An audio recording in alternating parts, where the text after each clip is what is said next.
versículo, levantando os olhos e vendo uma grande multidão. De que forma Jesus Cristo olhou para aquela multidão? É a nossa reflexão. O que ele viu naquela multidão? O que vocês viram nessa família do pastor Elimar, não é? Elimar. Como o pastor Elimar viu essas crianças? Como Jesus Cristo viu aquelas multidões? Nós temos vários textos na Bíblia, como Jesus Cristo via as pessoas, via as situações, via a mulher que foi pega em adultério, via um paralítico, via aquela pessoa que tinha necessidade. De que forma Jesus Cristo viu? Mas antes de eu falar sobre como Jesus Cristo viu, eu quero falar sobre uma outra história paralela na Bíblia, que é a história do bom samaritano. Aquela história que nós conhecemos, que um homem foi assaltado, foi deixado de lado, quase à morte, e veio passando um sacerdote, que poderia ser um missionário, um pastor. Talvez aquele pastor tivesse com a agenda corrida, talvez tivesse com prioridades importantíssimas, que não podia ser adiado, mas aquele homem passou. Talvez os levitas, esse pessoal que canta aqui, talvez não tivesse tido aquele olhar, um olhar que eu chamo de olhar de compaixão. Apenas passaram. A primeira coisa que eu quero trazer nesse texto é como nós vamos olhar. Nós vamos olhar aqui a Rússia, a nossa família dos Paraguaios, o mundo, João Pessoa, com que olhar nós vamos olhar isso? Loucura é você sair para pregar o Evangelho, loucura é você se dedicar ao melhor da tua vida para levar as boas novas, ou é apenas um olhar que não é teu, que Deus compartilhou com você? O primeiro convite que eu quero falar é para nós nos ligarmos à compaixão de Deus. Uma igreja sem compaixão é uma igreja que não tem o olhar de Deus. Eu quero convidar vocês para se colar, se cimentar a compaixão de Deus. Eu tenho uma família que a parte materna são de uma origem de evangélicos, que sofreu perseguições, mas eu vejo só a graça de Deus na vida deles. Eu tenho uma outra família que não tem nada a ver, era um daqueles caras bem traquinos lá nos sertões, e eu também vejo a graça de Deus, como Deus olhou de uma forma tão cheia de compaixão para eles e para mim. Nós somos chamados a não esquecer da compaixão de Deus. Às vezes nós estamos como profissionais, o missionário profissional, o pastor profissional, o crente profissional. Às vezes nós apenas passamos, mas nós não olhamos mais com a compaixão de Deus. O chamado que eu quero te chamar hoje é para você olhar com os olhos de Jesus, que é com os olhos cheios de compaixão. Segundo chamado, eu quero ler, é o versículo seguinte. Na televisão é até melhor, viu? Quando eu venho para o Brasil, eu não faço meu exame de vista agora, só recebo ordem depois. Tem um mau problema, né? Fez essa pergunta, o versículo 5, novamente. Levantando os olhos, vendo uma grande multidão, vendo que uma grande multidão se aproximava, Jesus disse a Filipe: onde compraremos pães para este povo comer? No outro versículo, fez essas perguntas apenas para pô-lo à prova, pois tinha em mente o que ia fazer.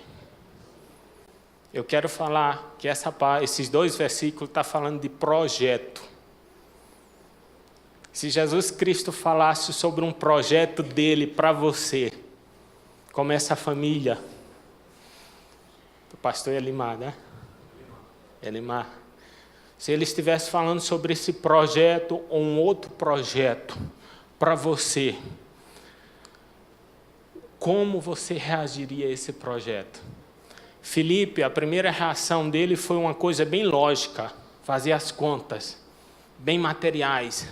O que eu saio perdendo, o que eu saio ganhando nessa história, o que é confortável para mim, o que não é confortável para mim, mas o projeto que Deus nos chama a nós olharmos para Ele. Quando nós olhamos, Deus depois te dá um projeto. E como é que fica esse projeto? Aí eu vou falar do segundo chamado. O chamado para você se ligar à fé. Se ligue à fé. Se apegue à fé.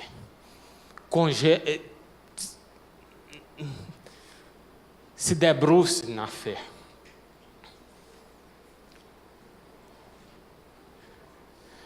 Um pão, quando é feito através de sementes. Sementes que caem na terra, que crescem, que produz o fruto, que depois todo o processo aí produz o pão. Quando Jesus Cristo viu essa multidão, a grande preocupação para passar para nós não é sobre dar o pão terreno, mas como o pão da vida poderia ser levado às grandes multidões. Ele ensinou o caminho da compaixão para Filipe e para os seus discípulos, e os seus discípulos foram aqueles que revolucionaram o mundo ao ponto do Evangelho chegar em Pombal.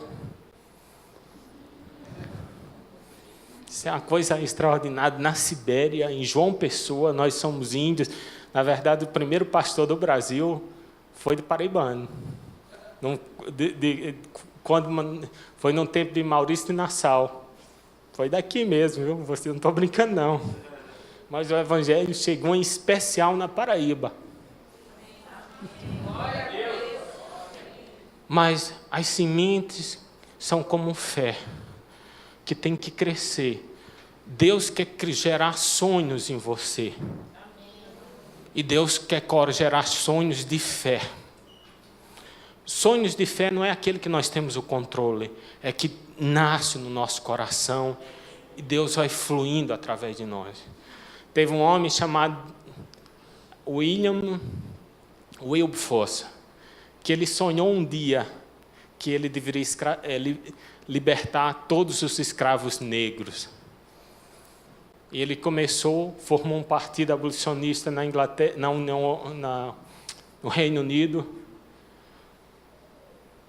Quando ele começou, ele e o seu amigo William Pitt, quando William Pitt morreu, um ano depois, foi aprovada a libertação dos escravos. A igreja que tem os sonhos de Deus, é a igreja que Deus cria coisas. E um chamado nosso não é para você apenas ter fé, é para você abrir o teu coração para receber o sonho e colocar essa água e regar.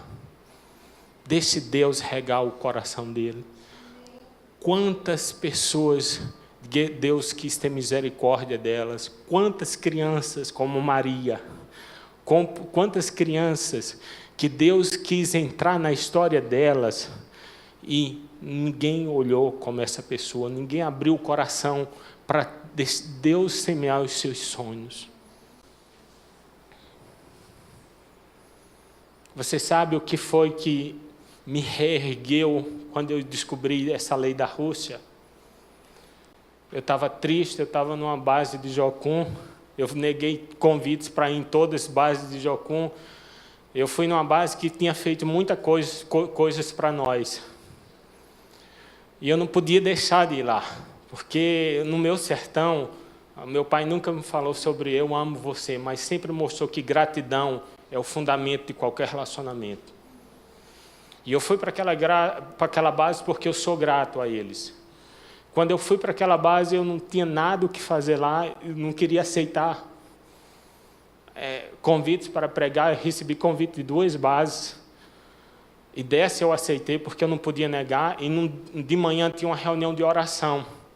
E eles fizeram uma reunião de oração sobre um programa de alfabetização. E eu falei, eu vou orar pelo esse programa de alfabetização.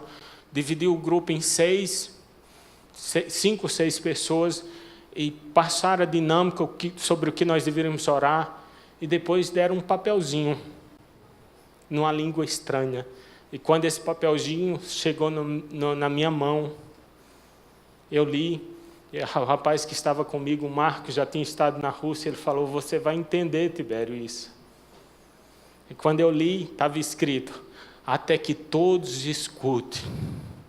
Eu entendi, Deus, a Rússia é um projeto teu.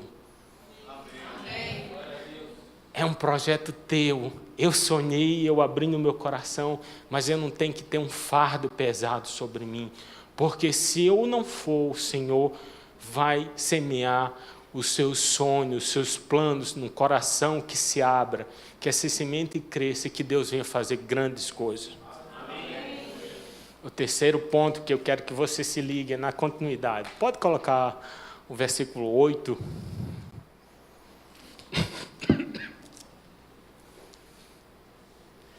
Outro discípulo, André, irmão de Simão, Pedro, tomou a palavra. Aqui está um rapaz com 5 pães de cevada e 2 peixinhos. Mas o que é isso para tanta gente?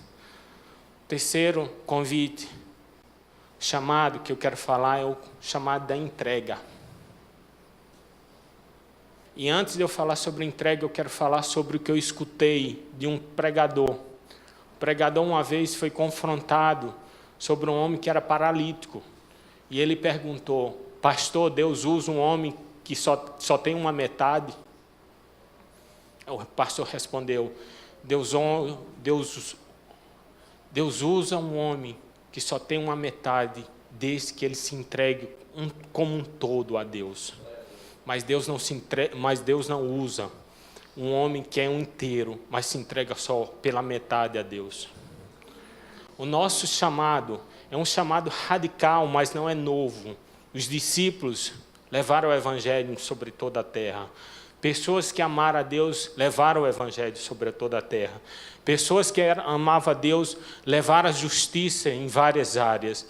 Pessoas que amaram a Deus oraram para que a lepra pudesse ser curada. E a lepra foi curada por causa de missionários médicos na Índia que pregaram e tinham um coração cheio de compaixão e queria ver pessoas curadas. Deus quer que pessoas vivam numa entrega total para Ele. O terceiro chamado é um chamado para se entregar. É um chamado para se doar a Deus. É para deixar Deus trazer o seu projeto para Ele. Eu quero terminar a minha reflexão com a história bem simples. Talvez muitos de vocês já tenham escutado. O missionário Ronaldo Lindório, ele escreveu num livro essa história. E por que eu vou falar dela? Porque essa história também, depois vocês vão entender o porquê eu estou falando dela. Essa história aconteceu com os irmãos da Morávia, quando o conde Ludwig, eu acho esse nome fantástico, Ludwig van Zinzendorf, ele teve um sonho, ele foi o conde do grande avivamento, da grande oração de 100 anos, e quase no final da sua vida, ele teve um sonho que era para ele enviar o ferreiro para o extremo norte da Sibéria e adiante. Só que ele não tinha mais pessoas para enviar com o ferreiro, ele não tinha mais dinheiro para enviar com o ferreiro, ele não tinha mais nada que pudesse fazer.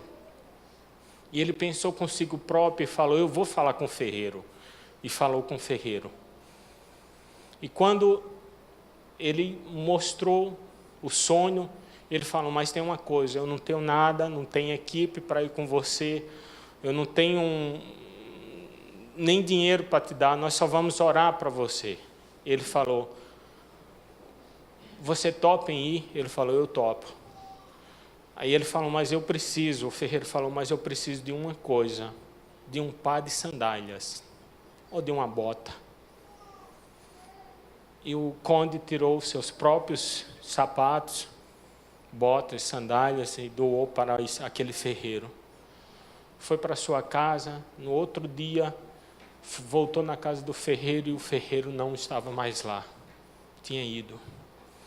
A história conta que chegou um ferreiro no Alasca.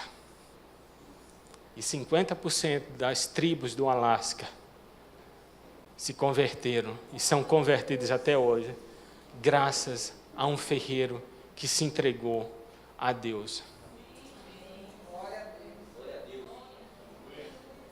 Ao Alasca, as regiões do Ártico, que tem mais gente, é o Alasca, é a Sibéria, que tem mais ou menos 800 mil nativos, o Alasca, que tem mais ou menos uns 70 mil, 80 mil, e a Groenlândia, que tem um pouquinho bem menos do que isso.